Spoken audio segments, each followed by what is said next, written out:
मंच पर एक दृश्य दिखाया जा रहा है। ये दृश्य उस समय का है जब भगवान राम रावण को परास्त कर सीता माता के साथ अयोध्या लौटते हैं और उनका राज्याभिषेक होता है। तत्पश्चात एक व्यक्ति के कहने पर उन्हें उनका त्याग कर दिया। सीता वन को चली गई और वहां उन्होंने लव और कुश को जन्म दिया।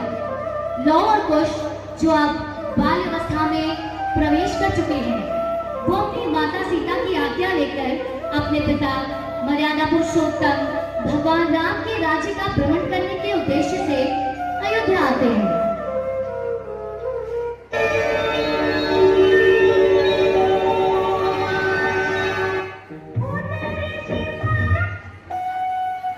महाराज की जय हो।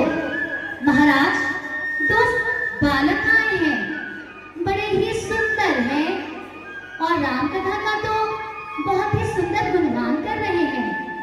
आपके दर्शन करना चाहते हैं। अगर आप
कैसे देती है, अब उसके करुण शक्ति देखिए।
जनक नंदिनी सीता।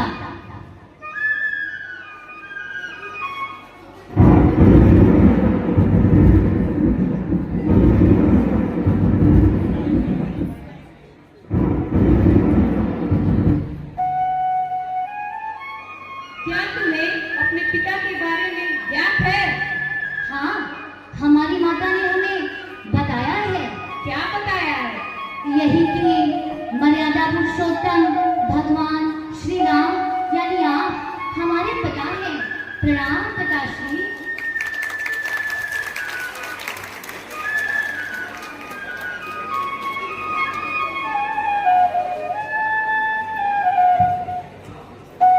पुत्रों, तुम्हारी माता कहाँ है?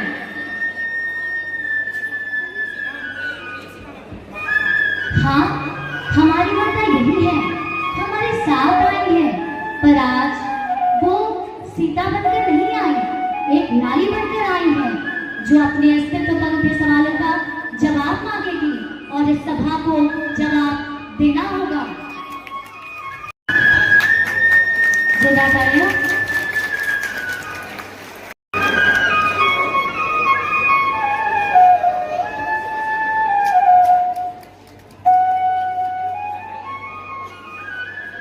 मैं सीता, जिस पर दो कुलों की मर्यादा का भार है, पिता का घर और पति का घर, पर मेरी प्रतिष्ठा का भार किस पर?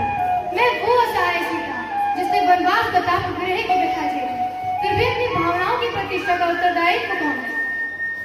मैं प्रश्न करना चाहती हूँ इस समाज से कि क्यों हर युग में सिर्फ सीता को ही अग्नि परीक्षा देनी पड़ती है, क्यों कभी किसी पुरुष को अग्नि परीक्षा नहीं देनी पड़ती? मैं प्रश्न करती हूँ आप माताओं से कि जब मेरी अस्मत पर प्रश्न उठी तो आपने मेरा साथ क्यों नहीं दिया? आपकी ममता पत्थर क्यों हो गई थी? मैं प्रश्न करती हूँ आप भाइयों से जो मेरे अनुज थे, जिनकी भाभी माँ थी मैं, क्या आपका मेरे प्रति कोई धर्म नहीं था? मैं प्रश्न करती हूँ मर्यादा पुरुषोत्तम श्री राम से कि क्या मेरी मर्यादा की रक्षा इनके उत्तरदायित्व की सीमा में नहीं आती? मैं आवाहन करती हूँ धरती माँ का कि वो एक बार फिर जन्म ले और मुझे अपनी गोद में संभाले, क्योंकि अब सीता और की परीक्षा नहीं दे सकती, किसी और के कर्मों, किसी और के अपराधों का दंड नहीं सहेगी और अपने स्वाभिमान को और छोटे नहीं होने देगी।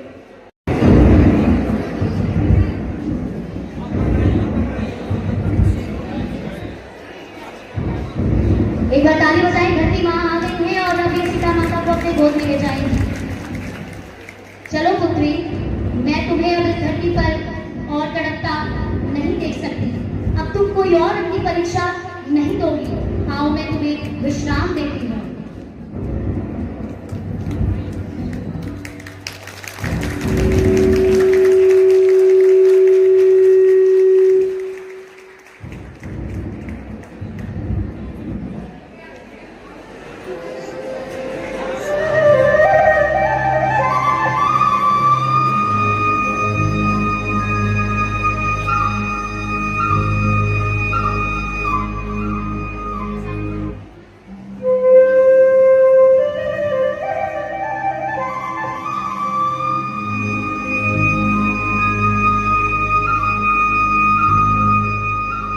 तो देखा आपने कि किस तरह एक बार फिर माता सीता धरती की गोद में चली गई, पर हमारे लिए एक प्रश्न छोड़ कर गई। क्या हर युग में सीता को अग्नि परीक्षा देनी होगी? शायद अब सीता इस धरती पर तब जन्म लेंगी जब उन्हें अग्नि परीक्षा ना दी